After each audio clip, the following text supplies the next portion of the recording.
back to my channel. If you're new here, my name's Alexa and I make videos every single day of the month of November. Today is day 19, I believe, and we are getting into some coffee talk conversations and I guess just living our best lives. So for today's coffee talk, I thought about talking about several things, but in the end, this was the one that I was most passionate about, so I decided to go with this as our conversation of the day, I guess. So I feel like a lot of our lives we're actually kind of trained that different is bad. I don't know about you guys, but I've seen a lot of bullying that's happened throughout my life. I don't think my school system or my area that I lived really had anything to do with it. I think it happens everywhere, but I think that it's a general consensus between people that if you're slightly different, then you're weird or bad. And I think this is a really bad thing to carry further into our lives, because I feel like if you don't want to be an outcast, essentially, then you need to train yourself how to be like everyone else. And I think that this can also be like the way you express yourself, not even the way you talk or the way you just live your life, but like the things you do, the activities you do, the things you wear, the things you say, the people you support politically, like every little thing adds up, and oftentimes we are judged by our opinions on all of these things. So essentially my point is, I really do think that a lot of people lose themselves by trying to fit into the mold of society, I guess. And I'm not saying that this happens to everyone, because I really don't think that it happens to everyone. I think it's probably a pretty high percentage that mold themselves to fit what society asks of them. I think that's very, very true, and I don't think I'm wrong by saying that at all. So I wrote down about 5 thoughts that I have about the whole situation, and I think we are just gonna kind of talk them through and kind of see if you guys have opinions that kind of line up with mine at all. So I think when we get into this people-pleasing mindset, this is my first point. When you get into this people-pleasing mindset, you become like a doormat to other people's houses, essentially. So what I'm trying to say here is being a doormat is not essentially what you want to be.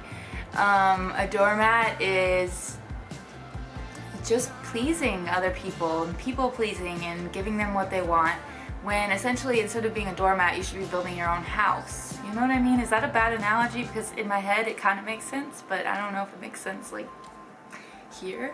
I think the change from being a doormat to not being a doormat anymore starts with changing your mindset. I think mindset is honestly everything, and once you convince yourself in your mind that you can do anything that you want, then you actually can. I wish we were all raised in the United States. I wish we were all raised to have this mindset in my mind. If you have something in your head that you want to do, even if there's only one little tiny reason you want to do it, you don't even know why you want to do it, but you have one little tiny reason that you want to do it, then you should do it. And I've really come to terms with that this year. I've read a lot of books and I've listened to so many podcasts about it. I've really immersed myself in this idea that if you want something, you should go get it. And I think if 2019 had a theme for me, I think that would be the theme. If you want something, go get it. And I wish it was more prevalent just in general, I guess, because it's this little tiny mindset change will change your life, and you wouldn't know that by growing up here. You have to find it yourself, and you have to dig in deep to some books, to some podcasts, to, I don't know, you gotta find it yourself. And I think maybe it's where I grew up, but I really do think that a lot of the USA in general has problems like this. Sorry, my camera died. We are ready to move on to tip number 2. My second tip is the next step after changing your mindset and opening up your mind to this idea. I think the next step is to make small changes in yourself. These could just be little changes over time. It doesn't have to be literally changing your job or anything like that, But I do think that little changes over time amounts to a big change. And if you know where you want to be going, this could be huge. And even if you don't know where you want to be going, if you don't know where you want to be going and you start just following whatever catches your eye, I guess, end up making big changes down the road, or finding the path that you were always meant to be on, instead of just being cookie cutter and following everyone else and following the herd. I don't remember where I heard this analogy, but it was something to do with a mountain. So let's say you're climbing a mountain. So you're climbing, it's a big achievement, a big goal, whatever, you're climbing it. And then halfway up the mountain, you realize it wasn't the mountain you wanted to be on at all. And in my head, when I thought of this, I thought of, let's say you're doing something because you believe everyone has to do it. Let's say you're going to college. Some people don't go to college and are completely successful, but I went to college, obviously. I already finished my degree, but let's say I didn't want to go to college, but I went anyways because it's the right thing to do, let's say. So I go to college, I'm climbing that mountain, and halfway up the mountain, already in student debt and already so deep into it, you realize that you never wanted to be on that mountain at all. In fact, you can see the mountain you wanted to be on, and in order to get to it, you have to climb back down your mountain and then walk all the way over to that mountain and climb that mountain. Wouldn't you rather just be on the right mountain to begin with? I think this mindset change brings you to the right mountain. And then making these little things happen takes you on the path to the right mountain. So I don't know if that was a good enough analogy for you guys, but I hope you guys kind of understand what I was trying to say. My next point is point number 3. This isn't really a thing you can do, but this is just a comment in general. And that is, you only get one life, and you don't know how much time is in your life, and you don't know when it's gonna stop. Not to be morbid. I think we take for granted a lot of times that we feel like we're gonna live forever. In our heads, we know that we won't live forever, but by our actions, you would think that we live forever. For example, I've always wanted to travel, and I know I've talked about it a million times on this channel, but I've always wanted to go outside the US, and I've never made any super hard moves, I guess. Strong moves? Strong moves might be better. I've never made any strong moves towards going outside of the US.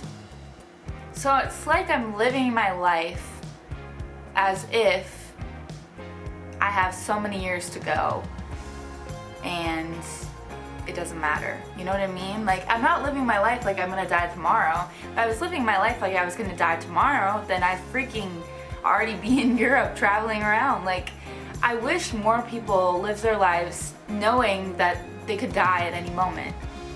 Is that so terrible? That sounds so morbid.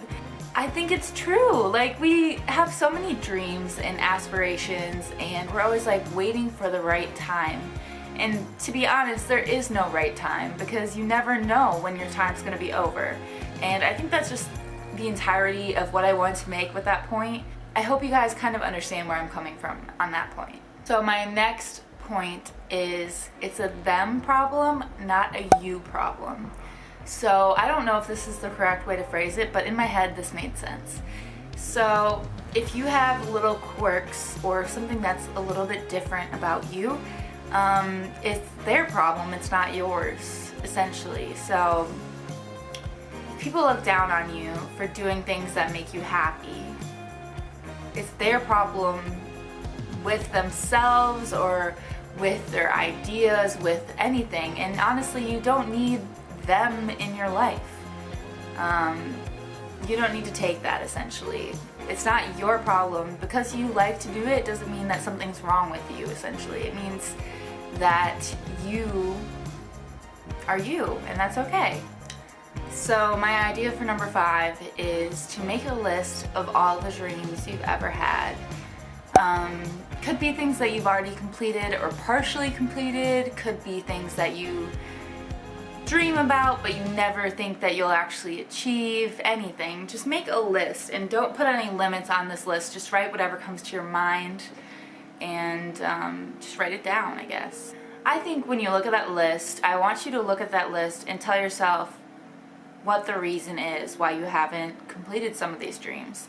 It could be things that you tell yourself, like you could tell yourself it's a money problem, you could tell yourself it's a time problem. Whatever it is, look at this list and find your reasons. And if any of them are just because you don't want to be judged, that's not a reason. So I don't know, I just thought this coffee talk would be good for today. I've always had it kind of roaming around in the back of my mind, and I figured today was a good day to just kind of share my thoughts. I hope you guys kind of vibed with any of it. If you guys like the idea of coffee talks, give this a thumbs up, a subscribe. Let me know somehow, comment, and let me know that you actually like this sit down coffee talk thing, because I actually really enjoyed making this and kind of thinking it through, because I think it helps me as well. Like I said, 2019 really felt like a year of growth to me. It really felt like I finally started on this path where I wasn't afraid of what people thought of me anymore. And that has been like the best thing, 10 out of 10, I've ever done. Like, I highly recommend it, because this year is the first year that I felt like I could be myself and be okay. So if you haven't yet, I would really, really, really appreciate it if you hit that subscribe button. I know like 80% of the people who watch my videos actually aren't subscribed. I learned that. So if you haven't yet, I would really, really appreciate it if you hit that subscribe button. And I will see you guys tomorrow for day 20. But until then, I hope you guys simmer in those thoughts that I just gave you. Does that even make sense? I hope you guys enjoyed this video, and let me know if this helped you at all. That's all I gotta say. Bye.